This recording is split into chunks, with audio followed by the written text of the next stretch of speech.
하면서 만약에 공부를 하겠다 하는 토깽이들도 이 방법을 꼭 써보세요.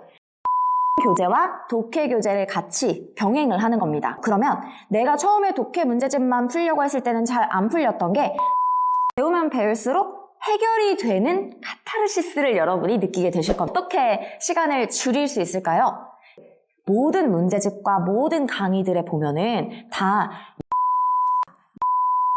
라는 것들에 대해서 설명이 나올 거예요. 그러면 여러분들 걔를 읽어보는 것 자체가 여러분을 정말 단기간에 끌어올릴 수 있는 방법입니다. 영어를 싫어하는 학생도 영어에 자신감을 가지게 만드신다는 원정희 영어 선생님을 소개합니다. 선생님 안녕하세요. 안녕하세요. 토깽이 여러분 안녕하세요. 정희쌤입니다. 토깽이들은 학생 여러분을 지칭합니다. 이번에 2025학년도 EBSI 수능 개념 강의 노트 집필을 완료했고요. 강의 촬영도 최근에 완료를 했습니다. 그래서 여러분이 따끈따끈하게 강의를 들으실 수도 있겠고요. 여러분 이렇게 만나게 되어서 굉장히 반갑습니다. 2024 수능 영어가 절대평가 이후 역대급으로 어려웠다고 하던데요. 왜 어려웠는지 2025 수능 영어는 어떻게 대비해야 할지 알려주세요. 네, 진짜 많이 어려웠죠. 이번 시험이 어려웠던 이유에 대해서 간단하게 설명을 드리자면 구평 때부터 계속 이어진 현상이라고 볼 수 있겠습니다. 지난번에 교육부에서 뭐라고 발표를 했냐면 너무 대놓고 난해한 소재 또는 추상적인 소재를 배제하고 문제를 내겠다라고 얘기를 했습니다. 그렇게 되면 문제가 어떻게 나올 수밖에 없냐면 선택지가 어려워질 수밖에 없습니다. 소재가 어렵지 않으려면 단어도 대놓고 어렵지 않아야 되겠죠? 지문의 구조나 형식이 어려워지거나 아니면 선택지가 어려워질 수밖에 없는 거예요.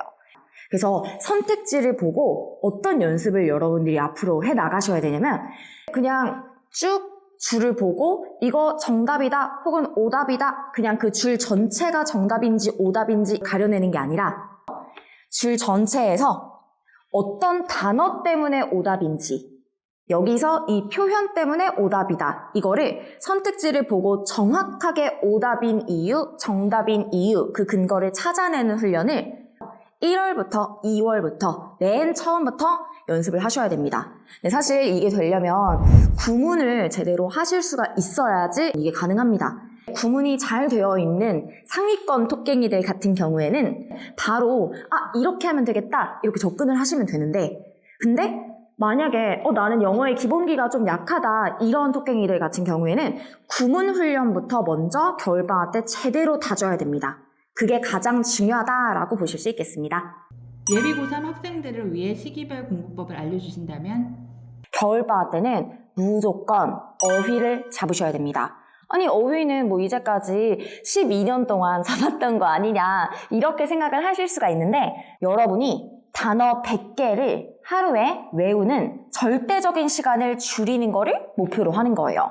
이게 무슨 말이냐면 고3 모의고사를 풀어봤을 때 나의 성적이 89점에서 91점 정도 그러니까 아깝게 1등급, 2등급 왔다 갔다 하는 이런 학생들의 경우에는 대략 한 40분, 45분 정도의 시간이 걸립니다. 하루에 단어에다가 그 정도의 시간을 쏟아야 되는 거죠. 저는 한 3등급 후반에서 한 4등급, 5등급까지도 나옵니다. 이런 학생들 같은 경우는 시간이 1시간 40분 정도? 뭐 적게 걸릴 땐 1시간 30분 정도 이렇게 걸린다라고 합니다. 1등급을 목표로 하는 친구는 속도가 어때야 되냐면 200개의 단어를 1시간 동안에 제 단어장 기준으로 단어를 외우고 테스트까지 볼 수 있는 그 속도가 되어야지 지금 나오는 영어 영역에서 1등급을 수월하게 받을 수가 있다. 이렇게 보시면 되겠습니다. 자, 그러면 하위권들은 어떻게, 중위권들은 어떻게 공부하나요? 저는 1시간 40분 그렇게 나올 것 같은데 그럼 앞으로 계속 1시간 40분 영어 단어를 외워야 하냐? 절대 아닙니다. 겨울방학 기준으로 8에서 9주 수업이 있습니다. 8에서 9주 동안에 열심히 단어를 한다? 그러면 3월 달에 계약을 했어요. 학교를 가죠. 그랬을 때 상위권 친구들은 40분, 45분 정도 걸리던 100개 외우는 시간이 8주에서 9주 동안 열심히 저랑 함께 단어를 외우다 보면 17분에서 20분으로 줄어들게 되어 있습니다. 저는 지금 딱 봐도 1시간 반 쪽이다 라고 생각하는 친구들은 45분에서 50분을 먼저 1차 목표로 잡으시면 됩니다. 충분히 할 수 있어요. 분명히 고3 때는 자습 시간도 있고 여러분들이 활용할 수 있는 그런 시간들이 생깁니다. 그러면 그 시간에다가 쉬는 시간, 이렇게 여러분들이 5분씩만 조금 더 쉬는 시간을 할애를 해가지고 단어를 외우면 충분히 끝낼 수 있습니다. 겨울방학 때 가장 1순위 목표는 단어 외우는 절대적인 시간을 줄이는 것. 그게 여러분의 목표가 되겠습니다. 이게 됐다? 그러면 중하위권 학생들은 다시 목표 하나 더 알려드릴게요. 바로 구문입니다. 구문이 안 되어 있죠? 그러면 어디 읽어야 되는지는 아는데 거기가 중요하다는 건 알겠는데 그 문장이 제대로 해석이 안 되는 그러한 대참사가 발생을 하게 됩니다. 그렇게 되지 않으려면 겨울방학이 마지막으로 여러분들이 구문을 잡을 수 있는 시기입니다. 그래서 너무 쉬운 구문 강좌 말고요. 구문 강좌가 여러 개가 있으면 조금 어려운 심화 구문 수업 이런 것들을 하나 들어두신다면 나중에 수능 특강을 소화하는 데에도 굉장히 도움이 되실 겁니다. 3월에서 6월 이 기간에는 여러분들이 어디다가 초점을 맞추셔야 되냐면 일단 겨울방학에도 구문만 하는 건 절대 아니기 때문에 겨울방학에 저랑 맛보기로 유형별 독해의 접근법에 대해서 배우게 될 거예요. 왜냐면 여러분들이 구문만 계속 막 배운다? 그러면 지겹거든요. 이걸 도대체 어디다 써먹는데 그걸 알아야지 여러분이 할 맛이 납니다. 그래서 혼자서 만약에 공부를 하겠다 하는 토깽이들도 이 방법을 꼭 써보세요. 구문 교재와 독해 교재를 같이 병행을 하는 겁니다. 구문을 배우면서 독해를 여러분이 같이 하는 거예요. 그러면 내가 처음에 독해 문제집만 풀려고 했을 때는 잘 안 풀렸던 게 구문을 배우면 배울수록 해결이 되는 카타르시스를 여러분이 느끼게 되실 겁니다. 저랑도 이거를 시즌 1 때 쭉 진행을 하다가 시즌 2가 되면서 3월부터 6월까지는 유형별 독해 문제를 어떻게 하면 전략적으로 풀 것인지에 집중해서 이제 진도를 나가게 됩니다. 그러면서 여러분들이 이제 고2 때까지는 겪지 못했던 수많은 모의고사들을 접하시게 될 겁니다. 여러분들이 3월 모의고사 5월 모의고사 이거 별거 아니야 라고 여기는 경우들이 많습니다. 그런데 6월 평가원을 여러분이 잘 보기 위해서는 앞에 있었던 모의고사에서 최대한 긴장을 하고 풀어보는 연습이 중요합니다. 영어는 완전 말짱한 상태에서 영어 시험을 볼 수 있는 경우는 없습니다. 국어에서 털리거나 수학에서 털리거나 둘 다 완전 메롱한 상태로 그 다음에 풀게 되는 게 영어예요. 이러한 것들을 바로 잡는 기간을 3월에서 6월 기간이다 라고 보시면 되겠습니다. 7, 8월 때는 여러분들이 특히 신경을 쓰셨으면 좋겠는 게 이때부터는 시간 관리입니다. 시간 관리라는 건 영어 영역에서 특히나 중요한 건데요. 전체 모의고사를 풀면서 여러분들이 어떤 문제를 먼저 풀고 어떤 문제를 나중에 푸는 것이 나한테 맞는가? 너무 실전 모의고사를 많이 풀 필요는 없어요.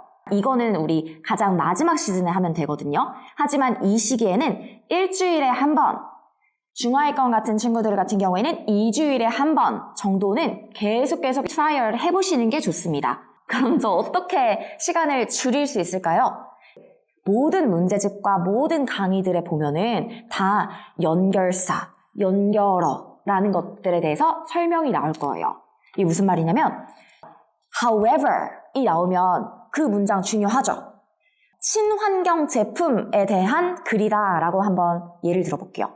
친환경 제품에 대해서 화자가 이거 완전 좋다 얘기를 하는데 however 이 말이 등장을 했어요. 그러면 여러분 이 다음에는 친환경 제품에 대해서 좋다고 얘기하겠어요? 아니면 싫다고 얘기하겠어요? 안 좋다라는 말이 나오겠죠? 그러면 이 however라는 연결어를 통해서 앞으로 어떤 내용이 나올지를 예측을 할 수가 있다는 거예요. Furthermore는 더욱이 게다가 이런 거니까 우리한테 방향은 같으나 근데 추가되는 내용이 나오겠죠. 이런 식으로 우리한테 앞으로 어떤 내용을 던져줄 것인지를 여러분한테 힌트를 주는 그런 연결어들, 시그널들이 여러분 계속 나올 겁니다. 그러면 내가 시간이 부족해. 그러한 친구들일수록 마치 교통 표지판 같은 거예요. 내가 이게 나오면 앞으로 진행이 이렇게 될 거니까 여기 아래는 이런 내용이 전개가 되겠구나. 나는 지금 이 정보가 필요하니까 여길 봐야 되겠다. 이런 식으로 여러분이 접근하는 방법 자체를 이때부터는 시간을 줄이는 방법으로 바꾸셔야 된다라는 거예요. 선생님 그럼 이거 처음부터 하면 안 돼요? 겨울방학 때부터 이렇게 하면 안 되나요? 이렇게 생각을 하는데 기본기가 여러분 가장 중요합니다. 제가 구문부터 차근차근 얘기를 하는 이유가 있어요. 모든 것을 전략, 스킬 이렇게만 접근을 하려고 하다 보면 그게 약간만 방향을 바꾸게 돼도 와르르르 무너질 수밖에 없습니다. 일단은 먼저 정석대로 정말 오래 걸리더라도 위에서부터 아래까지 다 읽을 수 있도록 만들어 둔 다음 그 다음에 시간 줄이기를 하는 거, 쳐낼 것을 쳐내는 거, 그건 여러분 그 다음 과정입니다. 그러니까 처음에 난 너무 시간 오래 걸려 이렇게 막 조바심이 난다고 해도 괜찮습니다. 그 과정 중에 있는 거예요. 차근차근 계속 독해를 소화하는 양, 단어를 소화하는 양 이거를 늘리면은 여러분의 시간을 줄일 수 있습니다. 구평 이유에 대해서 설명을 좀 드리겠습니다. 내가 이제까지 공부했었던, 예를 들면 이 지문에서는 it is A 대 B 나왔구나 이런 식으로 내가 필기했었던 그런 자료가 있다. 혹은 inherent, 타고난, 내재적인, 이게 innate 이 단어로 paraphrasing, 단어가 바뀌었네 이런 거를 끄적끄적 하더라도 적어 놓은 게 있을 거예요. 그러면 그거를 단권화 시키는 겁니다. 말 그대로 여러분이 알고 있는 오답 노트 그 작업을 하는 거예요. 그러면 여러분들 걔를 읽어보는 것 자체가 여러분을 정말 단기간에 끌어올릴 수 있는 방법입니다. 이제까지 나 그래도 좀 필기하면서 공부해둔 게 있다. 이 인강 들으면서 해본 거 있고 저 학원 다니면서 했던 게 있다. 그러면 너무 잘하셨습니다. 그걸 단권화 작업을 하는 거예요. 그러면 그거를 마지막에 보통 학원들이 혹은 인강들이 수능 보기 2주 전에는 과정이 끝이 납니다. 그럼 마지막 2주 동안 저 뭐 해야 돼요? 학생들이 이렇게 질문을 합니다. 그 시간 동안 그 단권화 노트를 보는 거예요. 내가 이제까지 필기 열심히 해놓고 그 필기를 보지 않으면 전혀 소용이 없습니다. 생각보다 우리는 잘 까먹습니다. 근데 생각보다 많은 걸 배웠을 수 있어요. 그러니까 그거를 여러분들이 다시 기억을 하려면 복기하는 수밖에 없습니다. 단권화를 시켜서 복기할 걸 최대한 적게 만들어두는 거, 그게 여러분들이 이 시기에 할 일이다 라고 보시면 되겠습니다. 많은 학생들이 영어 1등급을 목표로 공부하지만 아쉽게도 수능에서 2등급을 받는 학생들이 있는데요. 이런 상황이 되지 않으려면 어떻게 공부해야 하는 걸까요? 많은 학생들이 1등급 받아야 돼? 근데 1등급은 상대평가가 아니다 보니까 90점을 넘기면 되지 라고 생각을 해서 92점, 91점 이 정도만 나와도 이제 됐다 라고 생각을 하는 경우들이 많습니다. 근데 그러다가 수능날 이번 수능이 어려워서가 아니라 그 전 수능에서도 어떤 변수가 생길지 모릅니다. 현역 똑갱이들은 모를 수 있는데 수능 날은 내가 익숙한 환경에서 보는 게 아니죠. 여러분들이 굉장히 긴장을 하겠죠. 같은 포맷의 시험, 형식이 같다 하더라도 여러분이 느끼는 그 압박감과 중압감은 완전 다른 차원의 것일 겁니다. 그러니까 수능 날 한두 개 더 틀릴 수 있다라는 거를 항상 여러분이 디폴트 값으로 잡고 생각을 하셔야 돼요. 그러니까 보수적으로 나는 2개는 더 틀릴 수 있다. 내가 만약에 1등급을 정말 꼭 받아야 하는 학생이다 라고 생각을 하면 그래도 1등급이 나오려면 애초에 목표를 몇 점으로 잡아야 되겠다. 이렇게 접근을 하시는 게 안전한 방법이 됩니다. 나는 1등급까지 됐고 2등급은 넘겨야 된다. 최저 때문에 이렇게 여러분 접근을 하신다면 더욱더 보수적으로 가야 합니다. 탐구로 맞추는 것보다 영어로 맞추는 게 여러분 가장 안전할 거예요. 그런데 이렇게 맞추려면 80점을 넘긴다가 아니라 3점짜리 2개를 틀리더라도 내가 2등급이 나올 수 있도록 86을 목표로 하셔야 합니다.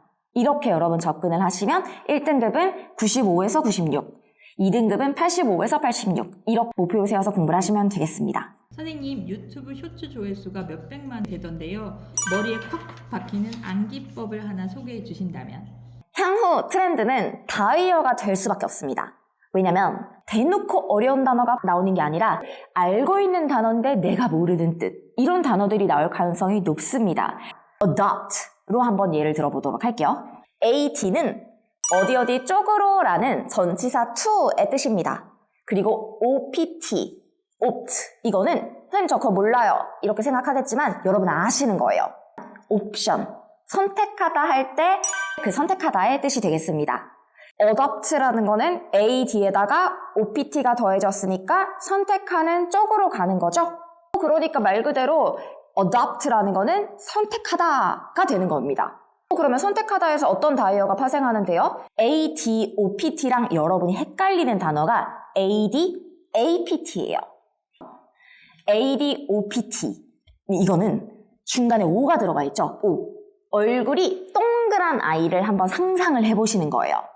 얼굴이 동그란 아이를 상상하신 다음에 고아원에 가서 여러 아이들이 있는데 얼굴 동그란 아이가 너무 예쁜 거예요. 그래서 그 아이를 입양하기로 한 겁니다. 입양하다의 뜻이 있어요. 첫 번째. 그리고 여러분, 여러 가지 안건 중에서 adopt 한다라는 거는 여러 가지 안건 중에서 채택을 한다라는 거예요. 입양하는 것도 여러 아이들 중에서 얼굴이 동그란 아이가 너무 예뻐서 그 아이를 고르는 거죠. 채택하는 것도 여러 가지 안건들 중에서 하나를 고르는 거죠. 다 고르다의 의미, 선택하다의 의미인 아까 opt에서 온 단어라고 볼 수 있습니다. 다만 얼굴이 동그랗다. 이걸로 여러분이 기억을 하시는 거예요. 그리고 하나 더, 분필이 뭐 여러 가지가 있었어요. 근데 내가 이번엔 이 색으로 할래. 여러 가지 색깔 중에서 하나를 고르는 거. 골라서 사용을 하겠죠? 그래서 사용하다의 의미까지도 가능합니다. 정리해볼게요. 맨 처음에 입양하다, 채택하다, 사용하다. 물론 여러 가지 뜻이 있지만 이 세 가지의 뜻만큼은 꼭 기억해 두시면 좋겠습니다. 자, 그러면 최근에 정말 많이 나왔던 여러분이 정말 헷갈려하는 ADAPT 한번 가보도록 하겠습니다.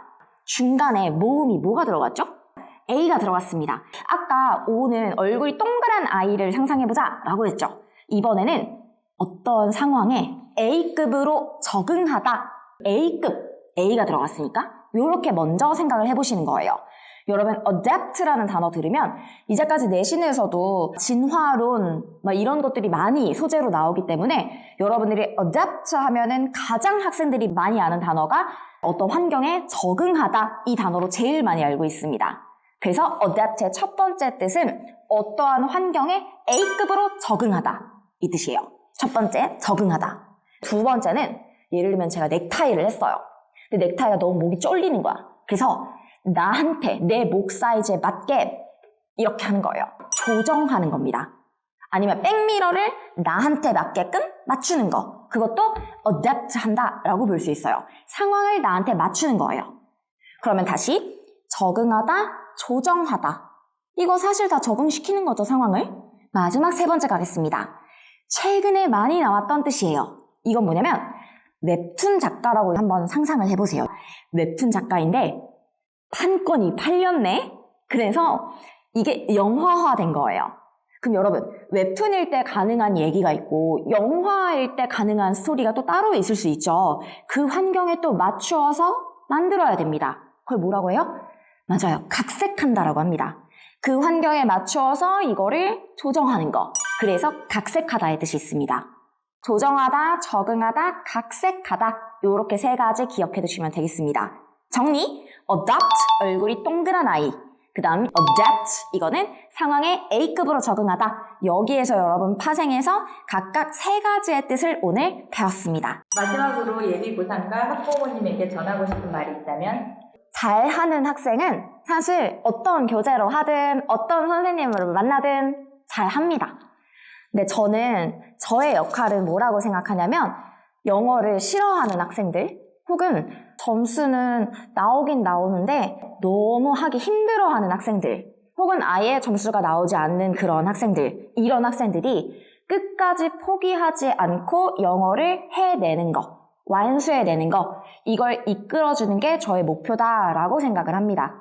그러면 선생님, 저는 선생님의 현강을 들을 수 없는 상황인데 어떻게 해야 되나요? 괜찮습니다. 여러분, 제가 맨 처음에 말씀드렸던 것처럼 EBS-I에서 여러분들이 강의를 들을 수도 있고요. 그래서 제가 어떤 방법을 통해서라도 여러분들이 끝까지 영어를 포기하지 않고 따라올 수 있게끔 만들어 드릴 테니까요.